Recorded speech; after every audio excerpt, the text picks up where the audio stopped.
Bapak, Ibu, saudara-saudara sekalian yang dikasihi Tuhan, selamat berjumpa kembali dalam acara Sentuhan Ilahi. Kiranya Tuhan memberkati saudara-saudara semua. Mari kita akan mulai. Jika Allah menjadi manusia, kira-kira bagaimana gaya hidupnya sehari-hari? Apakah dia menampilkan diri sebagai hamba Tuhan yang terpisah dari lingkungannya yang berdosa? Apakah dia memakai atribut tertentu seperti imam dengan jubahnya, dengan kalungnya, dengan kopiahnya yang menandai dia adalah hamba Tuhan? Apakah ada gaya bicaranya selalu serius, tidak pernah tersenyum, seperti ada hamba-hamba Tuhan yang seperti itu? Atau apakah Yesus suka bercerita? Mungkinkah dia suka humor? Apakah Yesus mempunyai makanan kesukaannya? Pertanyaan nyeleneh sedikit, apakah dia suka olahraga? Para pemimpin rohani seperti orang-orang Farisi, Saduki, imam-imam kepala, dan lain-lain memisahkan diri dari masyarakat banyak. Mereka cenderung merendahkan orang banyak itu yang dipandang tidak paham soal-soal agama. Mereka yang menjadi pemegang, penentu kebenaran. Mereka menjauhi pergaulan dengan orang banyak yang dianggap sebagai orang-orang berdosa, karena mereka merasa sebagai orang-orang kudus. Mereka adalah kelas elit dalam masyarakat, karena di tangan mereka terletak otoritas untuk menyatakan apa yang benar dan apa yang salah. Kesombongan agamawi amat menyolok dalam tingkah laku mereka. Ketika berdoa, ketika beribadah, ketika memberikan persembahan, dan dalam gaya hidupnya sehari-hari, terlihat jelas bedanya. Firman Tuhan mengatakan bahwa Tuhan Yesus merendahkan dirinya seperti manusia biasa, bahkan seperti seorang hamba. Dia menceburkan diri di tengah masyarakat kelas bawah dan hidup sama seperti mereka sehari-hari. Begitu menyatunya dia dengan masyarakat sekelilingnya, sehingga mereka mengalami kesulitan. Bahkan saudara-saudaranya sendiri pun mengalami kesulitan untuk percaya bahwa dia adalah juru selamat yang datang dari Allah. Pandangan mereka adalah bahwa Yesus manusia biasa sama seperti mereka. Dia berpakaian seperti mereka, makan makanan mereka, minum di tengah orang-orang berdosa, seperti pemungut cukai yang korup, tentara Romawi yang kafir, pelacur yang kotor, para nelayan yang omongannya kasar, mudah mengumpat, kuli-kuli di pasar yang kasar, kotor, yang memakai tenaga untuk mencari sesuap nasi. Kalau melihat sekilas, gaya hidupnya tidak ada bedanya dengan mereka semua, kecuali ada nuansa kekudusan yang selalu terpancar dari hidupnya. Ucapan-ucapannya yang lembut membawa kedamaian di hati. Para pemimpin agama melecehkan Yesus, sehingga mereka berkata bahwa dia makan minum bersama-sama dengan orang berdosa, pemungut cukai, berteman dengan mereka, dan sebagainya.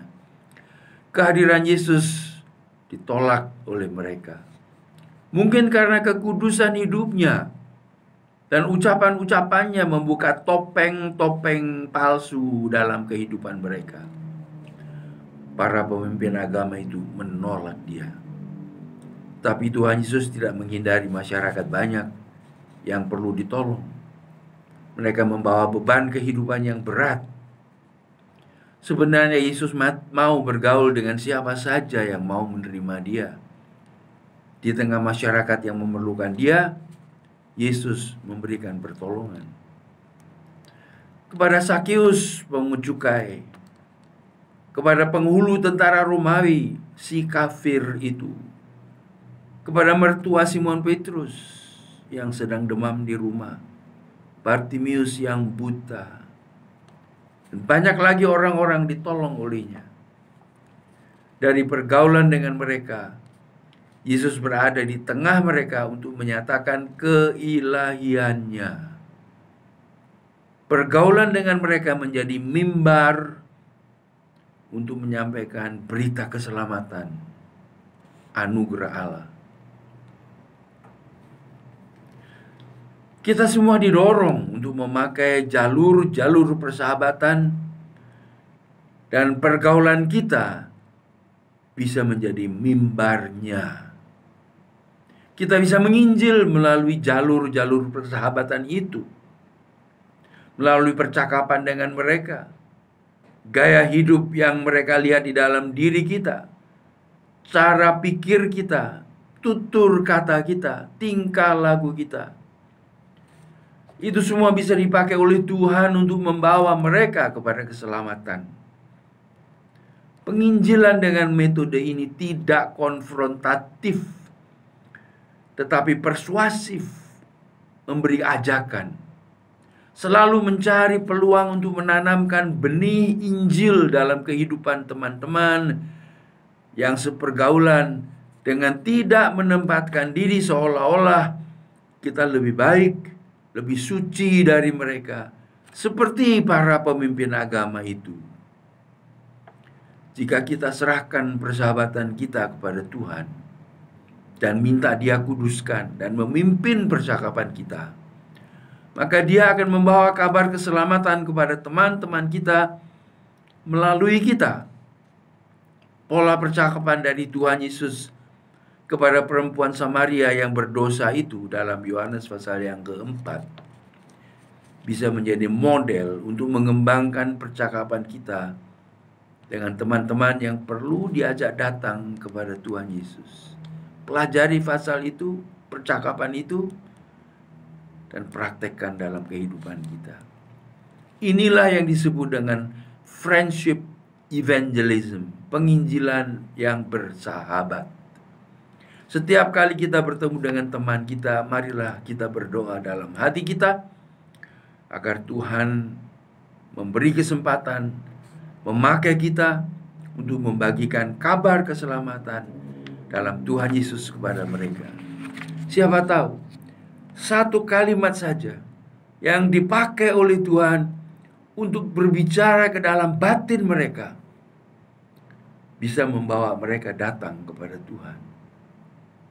Siapa tahu anugerah Tuhan yang ingin diberikan kepada teman-teman saudara. Karena itu, lakukanlah tugasmu, pakailah pergaulanmu untuk membawa berita keselamatan. Itu mimbar, saudara. Selamat melayani.